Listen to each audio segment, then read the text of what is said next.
Hello and welcome to What's in it for Africa's Political Influencers Show. Today we speak to the man at the very heart of EU-Africa current affairs. On today's show we have the African Union Ambassador to the European Union, AJ Bramdio. We start by talking to him about Morocco's return to the African Union after over 3 decades. We ask him, does Morocco's return mean the African Union now accepts or even supports Morocco's control of 2/3 of Western Sahara? I think there may be many who are confused about what the implications of Morocco's membership of the African Union may bring with it vis-à-vis the Western Sahara question. I think far from what may be deemed as being the case, the membership of Morocco in the African Union probably brings closer to home the opportunity to find a durable solution acceptable by both parties, because now both are members of the African Union. The Western Sahara, or the Sahrawi Arab Democratic Republic as it's known, as well as the Kingdom of Morocco. The process of trying to resolve this territorial dispute and the quest for independence of the Sahrawi people has been in the hands of the OAU and now the African Union, as well as the United Nations. So we think that there is a very good opportunity to give impetus and momentum to speeding up the resolution of this particular crisis. Okay. And still on the topic of the African Union, at the recent meeting, the heads of states earlier this year reportedly decided that the European Union could no longer negotiate with individual African countries or regions and would really need to go directly to the African Union as a representation of the African continent in order to do their negotiations. So when will this become a reality? Well, I think the first step is a very good one. It's taking us in the correct direction in that our own heads of state and government are giving recognition to our continental organization, our mother body, the African Union, for the role that it plays in trying to coordinate the activities and programs at a continental level. We have always maintained that the member states will remain in the driving seat together with our regional economic communities. And this being the case, it has been a system that has been abused by some of our partners in that they have bilateral relations with individual member states of the AU, and they also have very strong relations with our regional communities. Therefore, instead of coming directly to the African Union as the mother body of all the regional organizations which are the building blocks of our continental organization, they choose to go to the individual member states to lobby them and have direct consultations with them so that in the end you have the benefit of whatever process is being undertaken in the European Union's favor or any other partner's favor. So this has brought upon a realization on the African leadership that we need to change the way we do things. If we have more confidence in our organization and in the ability of that organization to look after collective African interests, not national interests, not regional interests, but collective continental interests, then we need to give the African Union a more central role in the negotiation processes. And if I can just dig a little bit deeper, can I ask about the next steps? And also if this approach is global, so it's not just relating to the EU, but if you have negotiations with ASEAN or with the US or any other partners?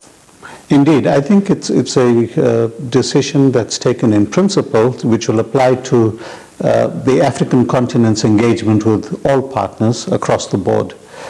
So we're looking forward to setting up mechanisms within the organization, guided by the member states, to see in what way we can improve the manner in which we conduct our negotiations.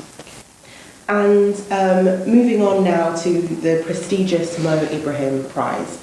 It celebrates and rewards excellence in African leadership. However, the prize has only been awarded 4 times since 2006. And in the last 2 years, no prize has actually been awarded. So my question is, why does it seem that African leadership has not been so excellent in this context? Well, personally, I don't think it's a reflection of us not having excellent leadership. I think that we are currently going through a global leadership crisis. We see leadership emerging during times of crisis, and we are yet to see any leadership from anywhere in the world emerging that would be capable of dealing with the issues at hand and displaying characteristics which would put them head and shoulders above others. In our last century, in the 20th century, we had great examples of global leaders who stood out and who made great contributions to humanity. This century is still young. We are grappling with so many issues that we had not foreseen. And as a result, the type of leadership that we have also finds it challenging to come to a resolution on these issues. So it does not mean that in the absence of excellent leadership that we have poor leadership. And moving on to a topic that we cannot, neither should we ignore. Just before the Migration Summit in Malta, Valletta specifically, you spoke about strengthening and improving democratic institutions across the continent as a way of ensuring better employment prospects, but also education opportunities for Africans. So I wanted to ask you what progress has been made since 2015 around some of these issues. Well, I regret to say very little. There was a lot of hope, and I dare say at times it was misplaced hope, because the hype created around Valletta was almost as if it was going to be the solution to all the social and political ills surrounding the migration crisis as Europe defines it. But we have come to realize that there needs to be a certain amount of sincerity before you engage in such processes. And if everyone cannot be a winner coming out of such processes, such negotiations, such summits, and if there isn't any genuine commitment to searching for solutions and implementing actions that you've agreed upon, and you start using opportunistic leveraging through your financial resources and muscle to manipulate processes, then you're going to end up with a Valletta. The African Union did not actively participate in Valletta as a direct stakeholder, because the African Union's position was always there is migration that affects every African Union member state. All of the African Union members should be invited to Valletta. Do not cherry pick which countries you want to invite, because these are the countries from which you are allegedly receiving most of the migrants in the EU. Our voice was not heard. We have tried to insist that the migration mobility dialogue, which we proposed to take place at a continental level between the AU and the EU, be something that we kickstart way before Valletta. It has been ignored. So Valletta is for a handful of African countries with whom the European Union appears to be engaging to address the so-called root causes in those countries, which would include governance, which would include providing education, skills, job opportunities, investment, with the sole aim of preventing people from migrating, whether it's regular migration or irregular migration. And one of the outcomes of the Valletta Summit, which has not been implemented at all, was facilitating and making it easier for migrants from Africa to come through regular channels, whether they are students, tourists, business persons, in training, working for transnational corporations, being transferred, etc., etc. There has been no progress on that. So if we cannot deal with all of the 5 priority areas of Valletta at the same time, do not think that by offering more of your euros, you are going to win with these countries because they are going to start accepting forced returns of migrants. And last but not least, something more historical.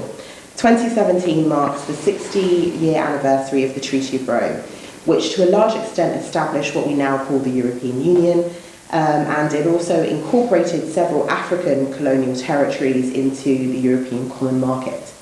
Now, Kwame Nkrumah, who led Ghana to its independence in the same year the treaty was signed, 1957, said the Treaty of Rome was in fact the start of neo-colonialism in Africa. To what extent is the current EU-Africa relationship more of a partnership than it was in 1957? You know, Kwame Nkrumah was a visionary leader, a great proponent of Pan-Africanism. And I think his word still holds true today. Neocolonialism is alive and well, to our dismay. One would have thought that from the 1950s, when colonialism was being challenged, particularly in the African continent, when we were striving for our independence, our emancipation, and so forth, we would have come to an arrangement where our liberated people would have been given an opportunity to become part of the global mainstream, economics and politics, without being subjected to all sorts of machinations which would keep us subservient in the global order.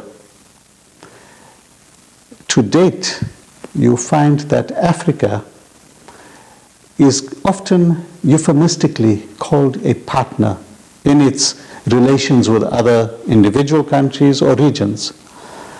But it is far from what Africa desires. Africa wants to be respected. It wants to be given an opportunity to develop as it identifies its own priorities for its own peoples. But this appears not to be possible. So whatever development has taken place in Africa, it is my view that it took place not because of our partnerships and our history, but in spite of our partnerships and our history. When you look at the Rome Statute and the establishment of the European Economic Community and then leading on to the European Union, the arrangements that the European Union and its predecessor reached with countries of Africa, the Commonwealth, the Francophone, etc., ingrained in it the neo-colonial attitude, where Europe always knows better. Europe always wants to dictate the terms and conditions of a partnership. They will always draft the agreement and then go around lobbying. A word I see synonymous with lobbying often is bribing. So, lobbying for, compliance with whatever is being proposed. Today, the same situation obtains. There's a huge debate about the future of the ACP. What value has the ACP brought since its creation 42 years ago in Georgetown in Guyana? Show me the proof, the evidence. Why is it that in Africa, if we have received all these billions of euros in development aid, why do we still have problems trying to eradicate tuberculosis, malaria, HIV and AIDS? Why do we still have outbreaks of Ebola? Where's the development aid gone to? We get figures thrown at us of how many billions were invested in healthcare, primary healthcare, secondary healthcare. Has it worked? Where's the results? If you have invested in our social security, in our education system, if you claim you were investing in our economies, why have our economies not grown? Are you going to blame us for it?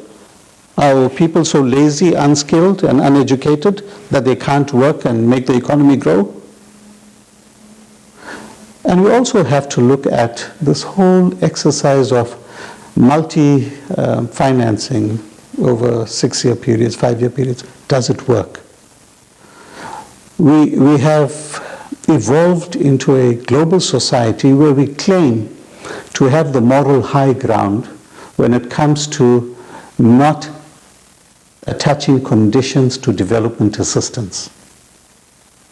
In reality, there are even more conditions today than there were 15, 20 years ago to development assistance. So we must stop being hypocrites. Let us say, if we are doing this because we want to genuinely improve all of humanity's life in the future, then we shall work for a win-win solution. You can tell us you are giving us 30.5 billion euros over the next 7-year period as development assistance. But with your full knowledge, there is $50 billion conservatively leaving Africa alone in illicit transfer flows each year. What are you doing to curb that? Leave it in Africa. Take legal measures on your side to prevent the plundering of Africa of its resources and its wealth, and we won't need your development assistance. And so, because that's talking about what's currently happening, and it's very apt, with the upcoming EU-Africa summit and, just going forward, what would be your ask, or what would you like to see happen going forward? If the rules of the game are going to be abided by all and not changed midstream, if we are going to forget about all the empty promises that are often made during the build-up to the summits, if we can agree that Africa has identified its priorities, Agenda 2063, which is consistent with the SDGs, Africa wants to industrialize, and it has been crying for industrialization for over 2 decades. And if at all our partners want anyone to believe that they are sincere, Africa will be industrialized in the next 5 to 10 years. It's part of our first 10-year implementation plan of Agenda 2063. So, if you say you are our partner, listen to us. We know what we want, when we want it, and how we want it. Don't sit in ivory towers elsewhere and come up with Marshall plans for Africa or for economic investment plans for Africa without consulting Africa. There is no God that is going to sit elsewhere and decide for Africa. Our capital is Addis Ababa, not any other capital. Thank you very much for your time and an extremely interesting interview. Thank you for watching Political Influencers, and be sure to keep up to date with What's in It for Africa's news and analysis on our website, Facebook and Twitter pages. Remember to subscribe to our YouTube channel and check us out on Afroland TV and Quick TV Africa.